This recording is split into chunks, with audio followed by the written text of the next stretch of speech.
میں ایسا بندہ ہوں تو مجھے کیا غم ہے، میں اگر وہاں جا رہا ہوں، اگر میں وہاں پہنچ رہا ہوں تو میں نے پہلے سے اعمال بھیج دیے، میری نمازیں، میرا ذکر و اذکار، میرا عمرہ، میرا طواف کعبہ، میرا قرآن مجید کی تلاوت، میری اچھائیاں، میری بھلائیاں، میری خوبیاں سب اللہ تعالیٰ کے پاس ہے، میں اپنی اعمال کے پاس جا رہا ہوں، مجھے اتنا خوف نہیں ہے۔ لیکن جو بے عمل ہے، جس نے نمازیں نہیں بھیجی، جس نے روزے نہیں بھیجے، جس نے زکوٰۃ میں بخل کیا، جو مال رکھتے ہوئے حج کے لیے نہیں گیا، اب وہ مرے گا تو گھبرائے گا کہ نہ میرے پاس حج ہے، نہ عمرہ ہے، نہ طواف کعبہ ہے، نہ تلاوت قرآن ہے، نہ ذکر و اذکار ہے، نہ نماز ہے، نہ نیکی ہے، نہ بھلائی ہے، اللہ کی یاد ہے، نہ میرے پاس کوئی نیکی ہے۔ میں تو ملاوٹ کا مال بیچا کرتا تھا، میں تو جھوٹی باتیں کر کر کاروبار کرتا تھا، میں تو قسمیں کھا کر جھوٹ بول دیا کرتا تھا، میں تو غلط گواہی دے کر پیسہ اٹھا لیا کرتا تھا، میں تو دھوکہ دے کر اپنے تجارت کر لیا کرتا تھا۔ ایسا شخص موت کے وقت پریشان، اور عین ممکن ہے موت کے وقت اس کا خاتمہ بالخیر نہیں ہوگا،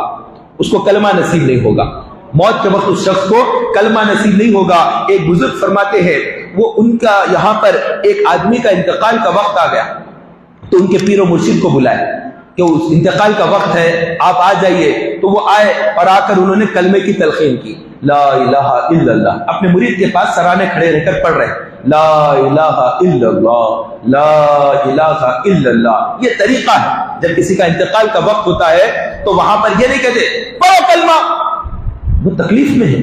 آپ نے اس پر کیوں سختی کی، وہ کہے گا نہیں پڑھتا، تو پھر کیا ہوگا؟ اس لیے کسی کا انتقال ہو رہا ہے، اس کے سرانے کھڑیں گے، دادا دادی نانا نانی، جس کا بھی انتقال ہو رہا ہے، تو یہ طریقہ سیکھنا چاہیے کہ انتقال کے وقت سرہانے کھڑیں گے اور آہستہ سے پڑھیں گے، لا الہ الا اللہ محمد رسول اللہ، لا الہ الا اللہ محمد رسول اللہ۔ تو وہ بندہ بھی پڑھ لے گا آہستہ سے، سنتے سنتے سنتے سنتے پڑھے گا۔ جو اذان سن کر خوش ہوتا ہے، اذان کی آواز پر کلمہ